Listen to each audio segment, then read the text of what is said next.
I think that is why we only have 35% of people coming out to vote. And I'm often asked about a vision, about my vision. And one of my visions, I've got several of them, but I'm getting it from Edmontonians. And one of the things is that they do not feel heard by politicians. And I am listening. And that is how we are coming up with things. The arena is a prime example. I believe in the arena. But it is probably the worst negotiated deal in North American professional sports. You know? We have a situation where we own the rink, we finance it, we borrow $540 million for the whole entire project, yet we don't get 1 red cent of profit from our own arena. We don't get naming rights, something that could be worth at least $100 million for our own arena.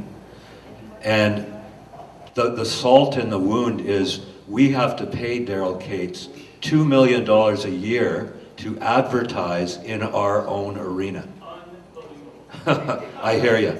Anyway, listen, thank you very much. I'd like you to give yourselves a round of applause for coming out, and come on back anytime.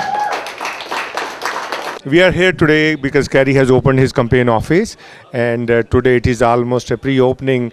We are talking to Kerry, and he has his own political plank, but what I could find while going through the brochure of Kerry, he says that in 10 years debt has increased to 700% and property tax has increased to 50%, on which he would like to have a tight control. So what is your strategy, Kerry, to control all these two things? Well, you know, right off the bat, we've got to send out a clear message to administration that people are tired of the high taxation, $2.9 billion in debt by the end of this year, and look at the condition of our streets.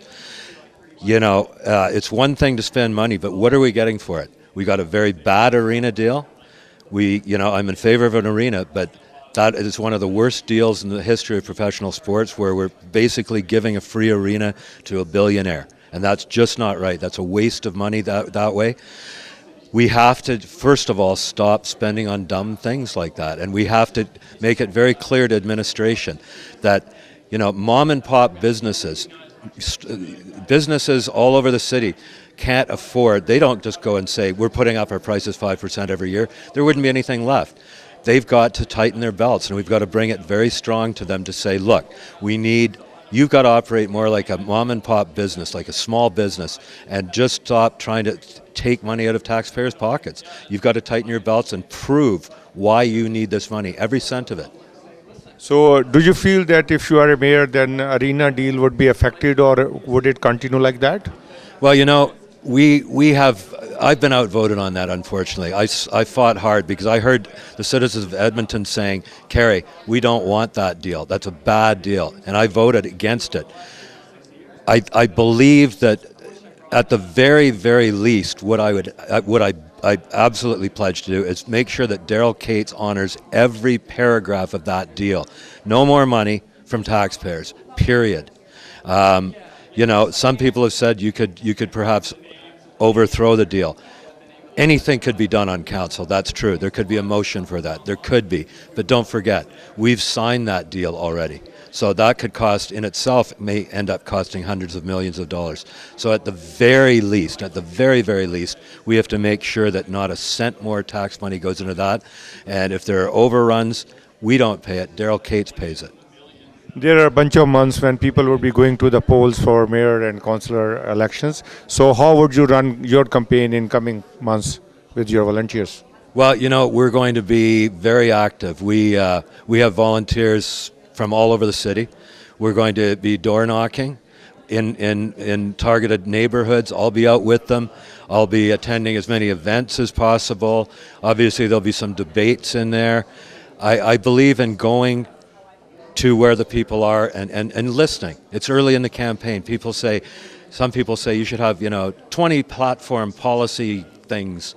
No, you listen to people, and I've been listening, and I know so far I've heard they want better fiscal accountability. They don't want us to waste their tax dollars. They're upset about the arena. They're upset that politicians don't listen, and I'm going to continue to listen and get more cues from them. And then gradually we will come out with more and more items in our platform, so to speak. But I think it's so key to listen to people. What makes you to feel that you are a fit material for mayor? Well, people talk about leadership. Well, I hate to brag or talk about myself in that way, but I announced my campaign for mayor before the current mayor decided to retire because I'm confident with my team and with the citizens of Edmonton supporting me. I'm confident that I can win against anybody, and we've got a good 4-week head start on the competition, which is invaluable. And I'm getting a very good feeling, great positive feedback. Today, we've got in our campaign opening, we've got people coming, volunteering, picking up lawn signs, agreeing to go door knocking, to make phone calls, to make fundraising calls. It's feeling good. It's great. It's great energy.